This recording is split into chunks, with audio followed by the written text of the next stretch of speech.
The cycle of life and death has long inspired great art, but what if art could actually make you experience it in real time? Say, for instance, music that's literally dying as you're listening to it. In 2001, experimental composer William Basinski chanced upon a way to create exactly this effect, resulting in a 4-volume series of remarkable recordings that would be hailed as among the most haunting in all of ambient music. However, something else also unfolded during those recording sessions, a fateful event that both added to the music's devastating beauty and changed the world forever.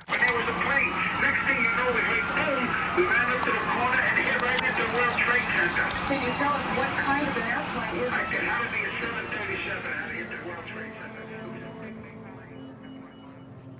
it? This is the story of the Disintegration Loops. William James Basinski was born in Houston in 1958. Though classically trained as a clarinetist, he credits composers John Cage, Steve Reich, and Brian Eno for getting him into more experimental music. Inspired by the above composers, Basinski moved to New York in 1980 and started to experiment with tape loops, feedback, found sounds, and shortwave radio static. In the following years, he amassed a huge library of recordings that years later unexpectedly would make him an ambient superstar. But success would have to wait, because for the next 2 decades, Basinski went largely unknown. In 2001, Basinski was broke, and after having released 2 albums that failed to gain any attention, he thought he at least owed it to himself to make something out of all those tape loops from years before.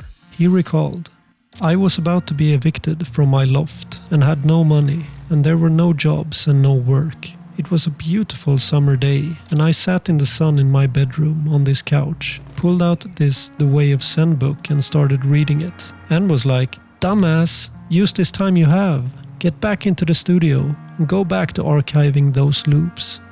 This turned out to be a smart move, as it came to define Basinski's commercial breakthrough. In art, themes of time, death, and decay are frequently explored. Fans of William Basinski will perhaps think of the Caretaker's 6-hour opus Everywhere at the End of Time, which journeys into the crumbling memories of a mind suffering from dementia.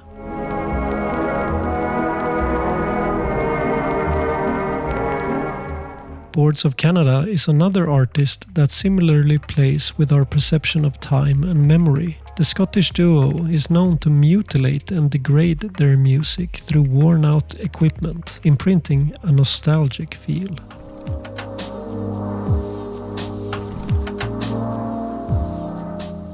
However, one can argue that this way of artificially making the music seem old and deteriorated is cheating, sort of like using makeup to age an actor. As a side note, film director Richard Linklater takes a different approach. In films like the Before trilogy and Boyhood, he conveys the passing of time by shooting the same actors for several decades. Like so, time itself becomes an actual tool in the creative process, and the end result is more visceral because of it.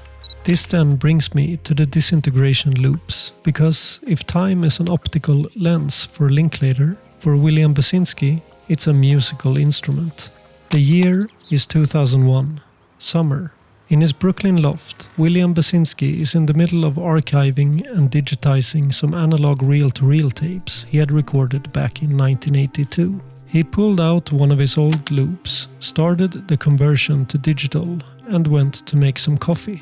When he returned, he made a shocking discovery. Because the tapes were nearly 20 years old by this point, the glue holding the tape's iron oxide had begun to loosen. With each turn of the reel, more and more fragments of the magnetic tape came off, and Basinski's melodies were literally being torn apart in the process. At first, this must have been quite stressful for Basinski. He once described the loops as beautiful, lush, cinematic, and I'm sure he didn't want to lose them. But he soon discovered that the disintegration of the tape was actually being captured by the new digital recording, and the music was taking on another shape.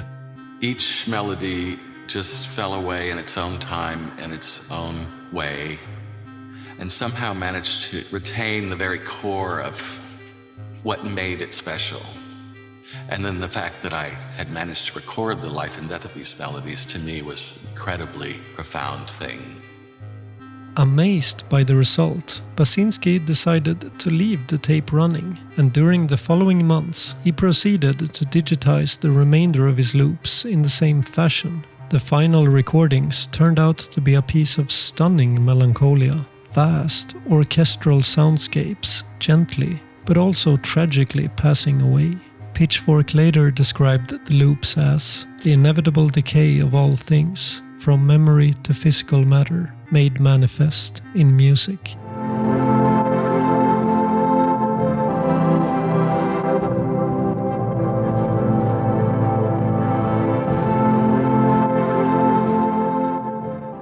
By total chance, Basinski had created something truly unique, and the fact that time literally becomes an instrument in itself makes the music impossible to replicate with whatever synthesizer or digital plugin of today. However, there's more to the story. While the music is incredibly moving on its own, it would have unfathomable meaning because of what happened next.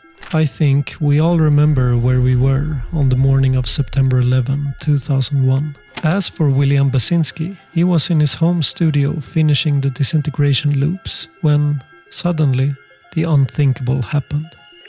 Some very, very sketchy details reaching us here at Sky Centre. Important enough to bring to you, though, at this early stage. We believe that a plane has crashed into the World Trade Center in New York. That happened within the last few moments. No details at this stage as to what sort of plane it is.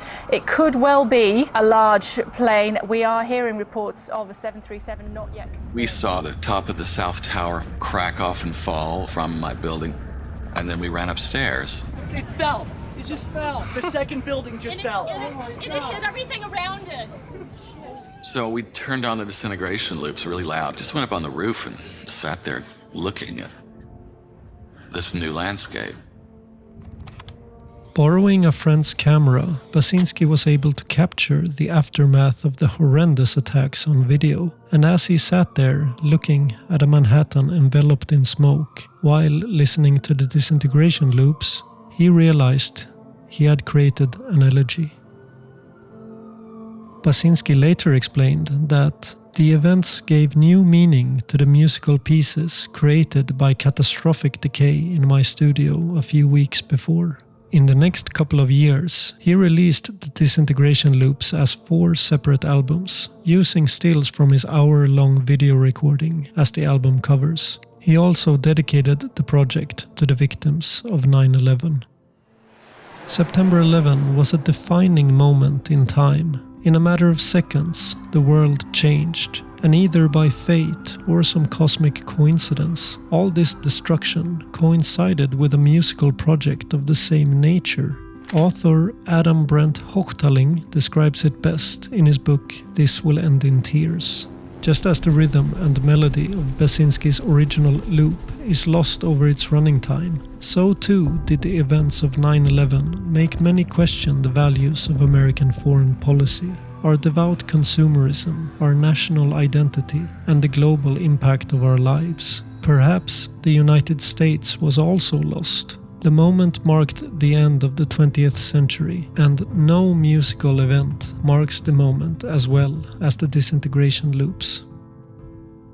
The Disintegration Loops was released to critical acclaim. Pitchfork gave it a perfect 10 and named it both as one of the greatest albums of the 2000s and the 3rd best ambient album of all time. Sections of the loops play inside the 9/11 Memorial Museum, and in 2011, in honor of the 10th anniversary of the attacks, the loops were even performed by a live orchestra at the Met. Although the Disintegration Loops eerily mirror the unspeakable tragedy of 9/11, there's hope.